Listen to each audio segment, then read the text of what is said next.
The U.S. Food and Drug Administration today approved the first new drug to treat Alzheimer's disease in nearly 2 decades. Federal health officials said that it may help slow the brain-destroying disease's progression. But the approval goes against the agency's independent advisors, who said that the treatment wasn't effective in clinical trials. We'll have more on this after the news summary. The Justice Department has now recovered a majority of the cryptocurrency payment given to hackers after last month's Colonial Pipeline ransomware attack. The Bitcoin ransom, which is currently valued at $2.3 million, was seized from the Russia-based hacker group DarkSide. Deputy Attorney General Lisa Monaco made the announcement this afternoon. By going after the entire ecosystem that fuels ransomware and digital extortion attacks, including criminal proceeds in the form of digital currency, we will continue to use all of our tools and all of our resources to increase the cost and the consequences of ransomware attacks and other cyber-enabled attacks. The cyber attack on Colonial Pipeline forced the company to shut down its operations for 5 days, triggering major shortages at gas stations up and down the East Coast. Vice President Harris was in Guatemala today to discuss the surge in immigration from Central America to the U.S. It was her first foreign trip since taking office. She met with President Alejandro Giammattei in Guatemala City. They discussed economic opportunity, anti-human trafficking measures, and a new U.S.-backed task force to fight corruption in the region.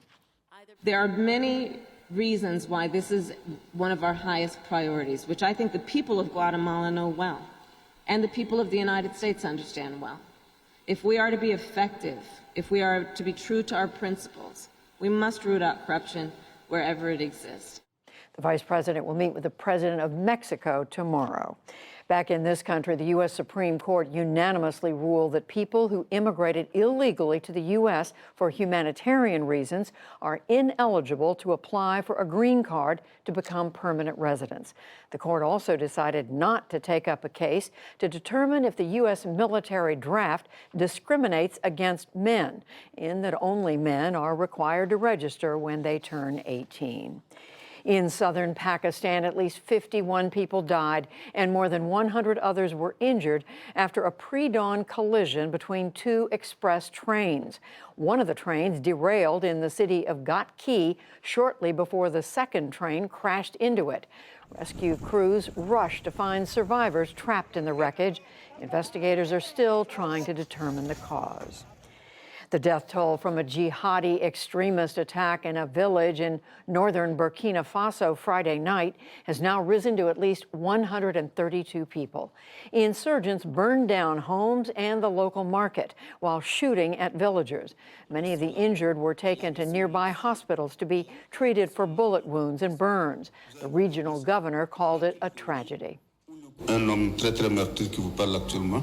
A man in shock is speaking to you right now. You've seen the injured. There's even a little girl who's less than 5 years old. You saw men and women who got shot in the back. These types of actions have no human soul. No one can watch this and go home and sleep in peace.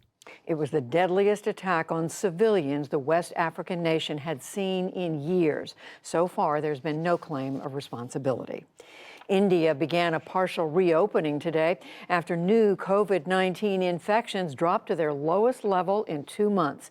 New Delhi and Mumbai eased lockdown measures for businesses and shops, while the Delhi Metro transit system resumed service at half capacity. That comes after a COVID surge in April and May that killed 4,000 people per day at its peak. We'll look at India's outbreak later in the program. Stocks were mixed on Wall Street today. The Dow Jones Industrial Average lost 126 points to close at 34,630. The Nasdaq rose 67 points, and the S&P 500 slipped 3. And billionaire Amazon founder Jeff Bezos will be flying into space next month on a rocket made by his space company, Blue Origin. He'll be joined by his brother and the highest bidder in a charity auction. The trip to space and back will take just 10 minutes and will launch on July the 20th. Still to come on the NewsHour, what you need to know about a controversial new Alzheimer's drug. Protests intensify as a new pipeline threatens indigenous lands in Minnesota.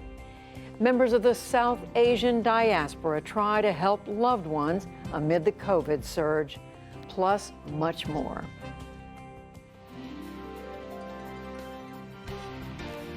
This is the PBS NewsHour from WETA Studios in Washington and in the West from the Walter Cronkite School of Journalism at Arizona State University.